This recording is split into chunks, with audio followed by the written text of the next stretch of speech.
തദ്ദേശ തെരഞ്ഞെടുപ്പിൽ പാർട്ടി വിരുദ്ധ പ്രവർത്തനം നടത്തിയ 3 നേതാക്കളെ സസ്പെൻഡ് ചെയ്ത് BJP. കർഷക മോർച്ച സംസ്ഥാന സമിതി അംഗം VP ആനന്ദ്, വട്ടിയൂർക്കാവ് മണ്ഡലം മീഡിയ കൺവീനർ സുനിൽകുമാർ, നേമം മണ്ഡലം സെക്രട്ടറി രാജ്കുമാർ എന്നിവർക്കെതിരെയാണ് നടപടി. ഷഫീദ് റാവുത്തർ വിവരങ്ങളുമായി.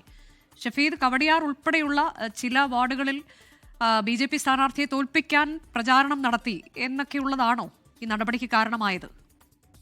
ഹർജ, തിരുവനന്തപുരം നഗരസഭയിലെ ഗംഭീര വിജയം അതിന്റെ പ്രൗഢിയടക്കം നിലനിൽക്കുമ്പോഴാണ് പാർട്ടി വിരുദ്ധ പ്രവർത്തനം നടത്തിയതിന്റെ പേരിൽ ഇപ്പോൾ BJPയിലെ പ്രധാനപ്പെട്ട 3 നേതാക്കളെ സസ്പെൻഡ് ചെയ്ത് പാർട്ടി ജില്ലാ കമ്മിറ്റി തീരുമാനമെടുത്തിട്ടുള്ളത്. അതിൽ തന്നെ ഈ 3 നേതാക്കൾ, അതിൽ കവടിയാർ, കാഞ്ഞിരമ്പാറ, മുടവൻമുകൾ, ഈ 3 സ്ഥലങ്ങളും BJPക്ക് കാര്യമായ പ്രതീക്ഷയുള്ള സ്ഥലമാണ്. ഈ വാർഡുകളിലെ പാർട്ടി സ്ഥാനാർത്ഥികളെ പരാജയപ്പെടുത്താൻ പരസ്യമായി പ്രവർത്തിച്ചതിനാണ് ഈ നടപടി ഇപ്പോൾ എടുത്തിരിക്കുന്നത്. കർഷക മോർച്ച സംസ്ഥാന സമിതി അംഗം VP ആനന്ദ്, വട്ടിയൂർക്കാവ് മണ്ഡലം BJP media convener Sunilkumar, Nemam മണ്ഡലം സെക്രട്ടറി രാജ്കുമാർ എന്നിവർക്കെതിരെയാണ് നടപടി. BJPയുടെ ജില്ലാ പ്രസിഡന്റ് കരമന ജയനാണ് ഇപ്പോൾ ഈ നടപടി അതെടുത്തുകൊണ്ട് തീരുമാനം ഔദ്യോഗികമായി അറിയിച്ചിട്ടുള്ളത്. ഏതായാലും നിയമസഭാ തെരഞ്ഞെടുപ്പിനടക്കം BJP എത്രത്തോളം ഗൗരവത്തോടെ കാണുന്നു എന്നുള്ളതിന്റെ ഒരു ഉദാഹരണം കൂടിയാണ് നിലവിൽ ഇപ്പോൾ ഈ തദ്ദേശ തെരഞ്ഞെടുപ്പിലെ പ്രവർത്തനവുമായി ബന്ധപ്പെട്ട് പാർട്ടി വിരുദ്ധ കാര്യങ്ങളിൽ ഏർപ്പെട്ട ആളുകളെ സസ്പെൻഡ് ചെയ്യാനുള്ള BJP ജില്ലാ നേതൃത്വത്തിന്റെ തീരുമാനം. 3 നേതാക്കളെയാണ് സസ്പെൻഡ് ചെയ്തത്. പാർട്ടി സ്ഥാനാർത്ഥികളെ തോൽപ്പിക്കാൻ പരസ്യമായി പ്രവർത്തനം നടത്തി എന്നുള്ളത് ചൂണ്ടിക്കാട്ടി